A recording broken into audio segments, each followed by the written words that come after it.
Good morning students. आज हम लोग संत कबीर दास जी के साखी के अंतर्गत जो दोहे हैं उसका आगे अध्ययन करेंगे। 12 तक हम लोग ने पढ़ लिया था। आज हम लोग 13वां यानी 13th वाला दोहा पढ़ेंगे। अपनी बुक को खोल लीजिए। सायर नाही सीप बिन, स्वाति बूंद भी नाही, कबीर मोती नीप जय, सुन्नी शिखर गढ़ माही। इसमें बच्चों आपको शब्द अर्थ पहले बता दे। सायर, सायर मतलब होता है सागर, नाही यानी सागर नहीं, सीप बिन, सीप के बिना ही है। स्वाति आप सब जानते हैं ये नक्षत्र है, स्वाति नक्षत्र की बूंद भी नहीं है। कबीर मोती नीपजे, नीपजे मतलब उत्पन्न होता है, फिर भी क्या होता है मोती उत्पन्न होता है, ऐसा कबीरदास जी कहते हैं। सुन्नी शिखर गढ़ माही, सुन्नी शिखर, शिशर, शिशर मतलब होता है बच्चों शून्य शिखर अर्थात सुषुम्ना नाड़ी के ऊपर स्थित ब्रह्मरंध्र। आप सब जानते हैं सिर में जो ऊपरी हिस्सा है, सिर का एकदम ऊपरी हिस्से में बीचों बीच में ये पाया जाता है ब्रह्मरंध्र।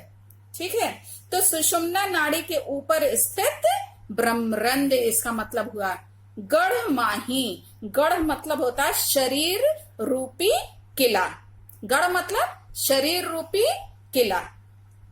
तो ये बच्चों शाब्दिक अर्थ हुआ। अब हम लोग इसका प्रसंग देखेंगे। इस दोहे में, साखी में कबीर ने मोक्ष रूपी मोती का वर्णन करते हुए कहा है। किसका? मोक्ष रूपी मोती। आप सब जानते हैं मोक्ष यानी उद्धार, मतलब कि इस सांसारिक जीवन से मुक्ति, बार बार जन्म मृत्यु से छुटकारा जब प्राप्त हो जाता है यानी मोक्ष प्राप्त हो जाता है तो उसी को बोलते हैं मोक्ष। तो यहाँ पे ये व्याख्या देखिए कि गढ़, गढ़ यानी किला, और कैसा किला? शरीर रूपी किला। यहाँ पे कबीरदास जी कह रहे हैं कि शरीर रूपी किले में सुषुम्ना नाड़ी के ऊपर स्थित ब्रह्मरंध्र में ना तो सायर, सायर नहीं मतलब समुद्र नहीं है। वो बता रहे हैं कि वहां पे समुद्र भी नहीं है, सीप बिन, और सीप भी नहीं है, न सीप है न समुद्र है, स्वाति बूंद भी नहीं, और स्वाति नक्षत्र की ना तो बूंद है, कबीर मोती नीपजे। कबीरदास जी कहते हैं फिर भी वहां पे मोती नीपजे मतलब उत्पन्न होता है या हो रहा है। तो ये बताने का प्रयास कर रहे हैं कि आप सब जानते हैं कि स्वाति नक्षत्र में जब बूंद वर्षा होती है और वो सीप के अंदर जब गिरती है तो वो मोती का निर्माण करती है। तो यहाँ वही बता रहे हैं कि ना तो सागर भी नहीं है, समुद्र भी नहीं है, ना सीप है और ना ही स्वाति नक्षत्र की बूंद है, फिर भी मोती उत्पन्न हो रहा है। अर्थात यहाँ पे क्या है? अर्थात एक अद्भुत ज्योति का दर्शन यहाँ पे हो रहा है।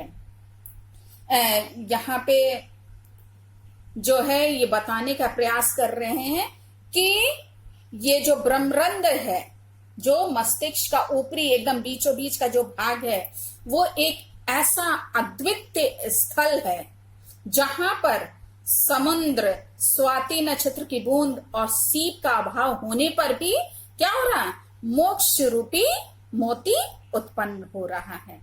आप लोग यदि YouTube में डालेंगे ब्रह्मरंध्र शब्द तो आपको उसका मीनिंग, उसके बारे में पूरा डिटेल में बताएंगे कि जब ये साधु सन्यासी जब योग करते हैं, ईश्वर भक्ति, ईश्वर साधना में अपने समय को व्यतीत करते हैं, और जब उनको तत्व ज्ञान की प्राप्ति होती है, और तो ये जो है सुषुम्ना नाड़ी के ऊपर स्थित जो ब्रह्मरंध्र है वो क्या हो जाता, वहां एक छोटा सा छिद्र हो जाता, और ये साधु सन्यासियों का प्राण जो है ना उसी छिद्र से होकर सीधे निकलता है, और आत्मा जो है निकल करके परमात्मा में विलीन हो जाती है।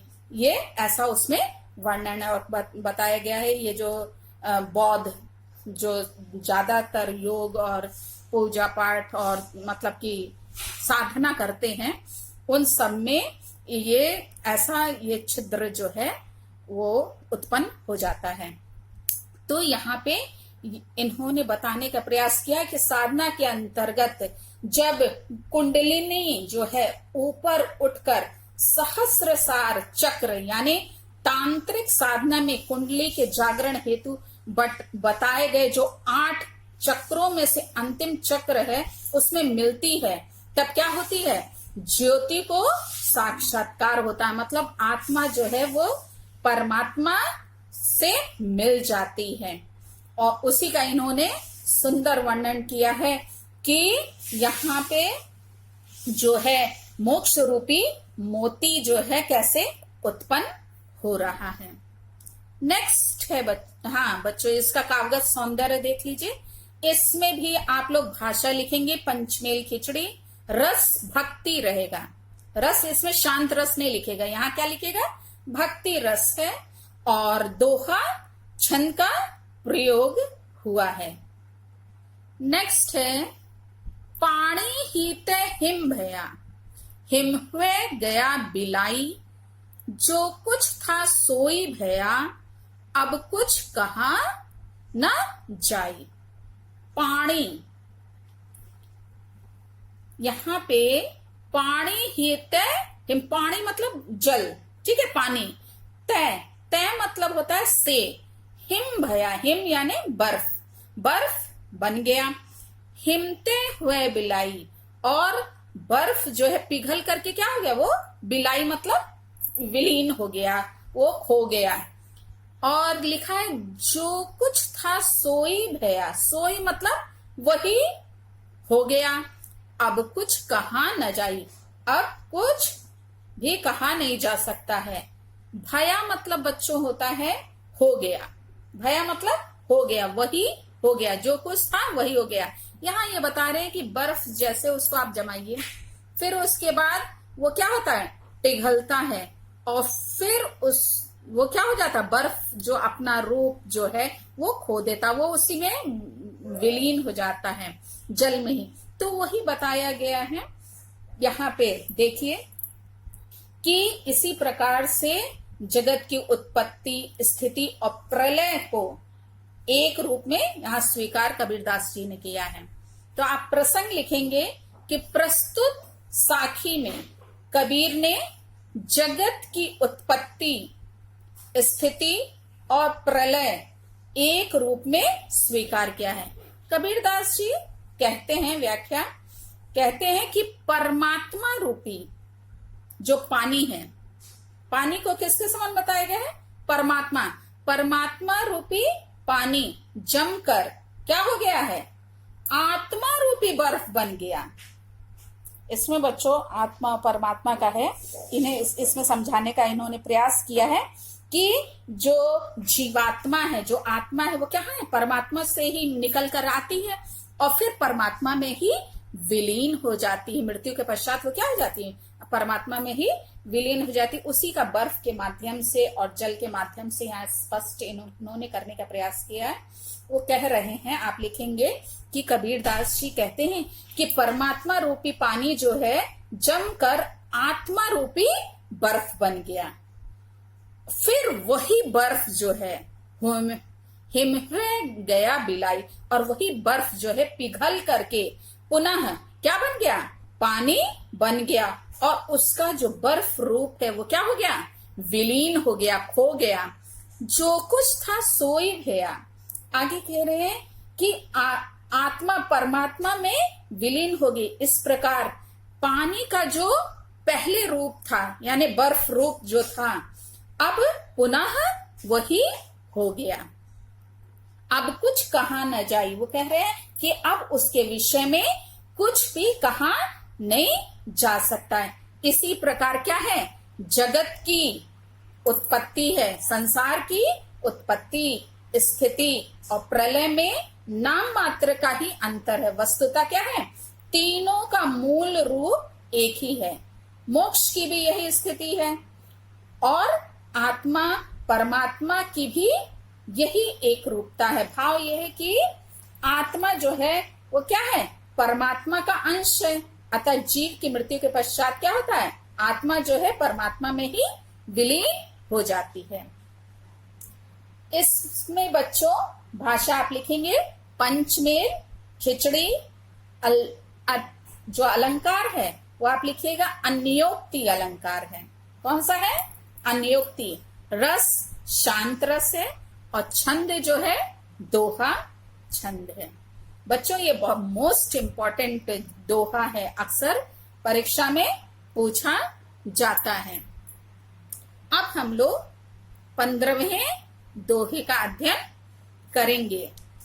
पंखी उड़ानी गगन को, पंखी उड़ानी गगन को पयंड रहया परदेश, पानी पिया चंच बिन भूल गया यहू देश। यहाँ पंखी, पंखी मतलब होता है पक्षी, पंखी मतलब पक्षी यानी जीवात्मा रूपी जो पक्षी है। उड़ानी, उड़ानी यानी उड़ करके, गगन को, गगन आप सब जानते हैं आकाश या सहस्र सार, आकाश या सहस्र सार। पयंड रहया परदेश, पयंड मतलब शरीर, शरीर जो है परदेश में ही रह गया। आप सब जानते हैं हम लोग कहाँ से, देवलोक से आए हैं, परमात्मा के पास से ये जो है आत्मा धरती पर आई है। तो ये संसार क्या है, परदेश कहलाता है। और फिर हमें पुनः उसी देश वापस लौट जाना रहता है जहां भगवान निवास करते हैं। तो यही ये क्या लिखा है, पयंड रहया परदेश। ये जो शरीर है जो पंच तत्व से निर्मित है वो क्या होता है, यहीं पे मृत्यु के पश्चात वो शरीर यहीं धरती पर ही रह जाता है। वही यहाँ बताया है कि पानी पिया चंच बिन, चंच मतलब चोंच, चंच मतलब होता है चोंच। पानी किससे पिया, चोंच के बिना ही, हाँ यानी जो इंद्रियां जो हमारी हैं। भूल गया यह देश, और ये देश जो है जिसमें वो शारीरिक रूप से रहता है उसको वो क्या हो गया, भूल गया। इसको यहाँ बताया गया है। देखिए आप प्रसंग में क्या लिखेंगे, ये तो शाब्दिक अर्थ हुआ। प्रसंग में आप लिखेंगे कि प्रस्तुत साखी में कबीर ने साधना की स्थिति एवं मोक्ष प्राप्ति का वर्णन किया है। बच्चों ये पूरा भक्ति वाला है और मोक्ष वाला है, मोक्ष उद्धार की बातें हैं। थोड़ा सा ध्यान देंगे तो आपको समझ में आएगा। इसमें कबीर दास जी कहते हैं कि जो जीवात्मा है, जीवात्मा रूपी जो पक्षी है वो क्या हुआ, योग साधना करके, क्या करके, योग साधना करके कुंडलिनी के सहारे कहा पहुंच गया, गगन को, गगन को यानी सहस्रार रूपी आकाश में पहुंच गया। कहां पे, जहां आकाश गंगा यानी ईश्वर जहां निवास करते वहां पर वो पहुंच गया। किसके सहारे, कुंडलिनी के सहारे वो सहस्र सार रूपी आकाश में पहुंच गया। और उसका जो इस शरीर था पयंड यानी जो इसका स्थूल शरीर था, रहिया परदेश, वो परदेश में ही यानी इस संसार में ही रह गया। संसार क्या है, परदेश। हम यहाँ के रहने वाले नहीं, यहाँ तो कुछ समय व्यतीत करने के लिए हम लोग आते हैं। आत्मा जो है ईश्वर के पास से आई है और वहीं पे वापस लौट जाती है। तो ये क्या है, परदेश है हम लोगों का संसार।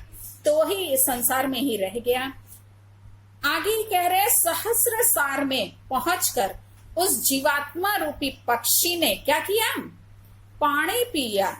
किससे, चंच बिन, यहाँ चोंच के बिना ही उसने अमृत सरोवर का जल पिया।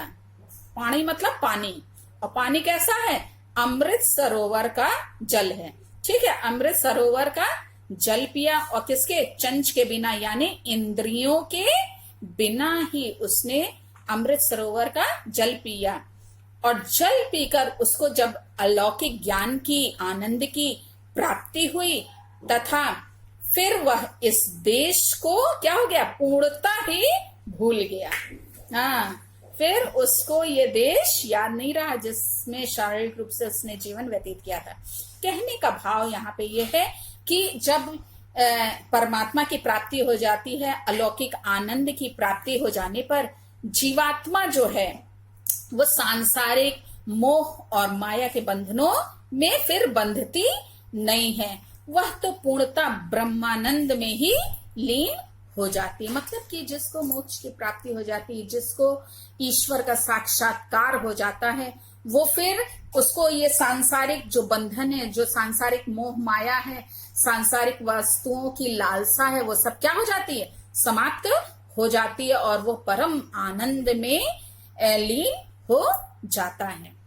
बच्चों, इसमें आप लोग कागज सौंदर्य में लिखेंगे कि भाषा पंचमेल खिचड़ी है, और दोहा छंद है, रस शांत है, और अलंकार में आप लिखेंगे रूपकाति, श्योक्ति तथा विरोधाभास अलंकार। कौन सा अलंकार है? विरोधाभास और रूपकाति, श्योक्ति।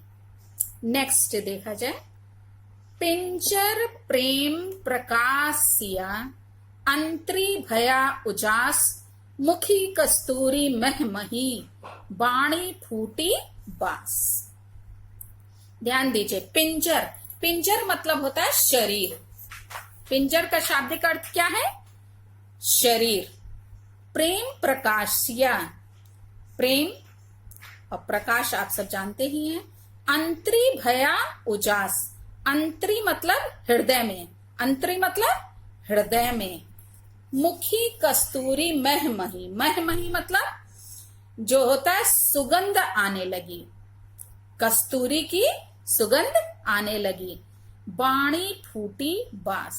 देखिए इसमें, इस दोहे में या इस साखी में जो कबीरदास जी हैं, वो उनका मत है, उनका मानना है कि ईश्वर का साक्षात्कार होने पर है, जब मनुष्य ईश्वर भक्ति करता, साधना करता है, तो उसका मिलन ईश्वर से हो जाता है, यानी साक्षात्कार ईश्वर से हो जाता है। और जब ईश्वर का साक्षात्कार होने पर जो जीवात्मा के मुख से निकलने वाला जो प्रत्येक शब्द है, वो कैसा रहता है? प्रेम के रस से सिंचित और सुवासित हो जाता है। कहने का मतलब क्या है? जो भक्ति में लीन हो जाता है, ईश्वर के दर्शन जिसको हो जाते हैं, उसका जीवन प्रेममय हो जाता है। वो किसी से भी गलत तरीके से व्यवहार नहीं करता है, सबसे वो प्रेम करता है। तो वही बताया गया है कि प्रेम के रस से वो सिंचित और सुवासित हो जाता है, अर्थात आत्मा को आनंदित करने वाला हो जाता है। व्याख्या देखिए, कबीरदास जी कहते हैं कि ईश्वर का साक्षात्कार होने पर, ईश्वर का साक्षात्कार होने पर पिंजर यानी शरीर जो है के अंतरी, अंतरी मतलब हृदय में है, मानव शरीर के हृदय में जो है प्रेम का प्रकाश, कैसा? प्रेम प्रकाशिया, यानी प्रेम का प्रकाश भया, भया ने यानी हो गया। उजास मतलब प्रकाश, उजास मतलब होता है यहाँ पे उजाला, या जो है सारा प्रकाश उसके भीतर ही भीतर वह सारा प्रकाश भर गया। मुखी कस्तूरी महमही, और जब ऐसा हुआ तो मुख से, किसे? मुख से राम नाम जैसी सुगंध, कस्तूरी जैसी सुगंध आने लगी। क्या होने लगी? राम नाम जैसी नाम की कस्तूरी जैसी, जैसे कस्तूरी जो है अत्यधिक सुगंधित होता है, उसके समान जैसी सुगंध आने लगी और वाणी फूटी बास और वाणी से प्रभु प्रेम की सुगंध फूट निकली। किसकी? प्रभु प्रेम की सुगंध जो है वाणी से फूट निकली, इसका इसमें वर्णन है। एक बार फिर से देख लीजिए। इसमें कहा गया है कि कबीरदास जी कहते हैं कि ईश्वर का साक्षात्कार होने पर हृदय में प्रेम का प्रकाश हो गया, मतलब कि शरीर के अंदर भीतर ही भीतर यह सारा प्रकाश छा गया और मुख से राम नाम की कस्तूरी रूपी सुगंध जो है आने लगी। महमही मतलब सुगंध आने लगी। और वाणी फूटी बास, और वाणी से प्रभु प्रेम की सुगंध फूट निकली। बच्चों, इसमें भाषा सदुक्कड़ी है या पंचमेल खिचड़ी जो भी लिखिए, और रस शांत है, दोहा छंद है, और अलंकार इसमें रूप का अतिशयोक्ति तथा अनुप्रास अलंकार है, क्योंकि इसमें क्या है, वर्णों की आवृत्ति हुई है, इसलिए जैसे प्र हुआ ना यहाँ पे रिपीट 2 बार, तो इसकी अनुप्रास आप अलंकार इसमें लिख सकेंगे। तो ये जो बच्चों हमने आपको व्याख्या समझाई है, इसको बच्चों ध्यान से सुनिएगा और सुन करके अपनी फेयर कॉपी में जरूर लिख लीजिएगा, ताकि एग्जाम के समय आप उसको पढ़ सके बच्चों।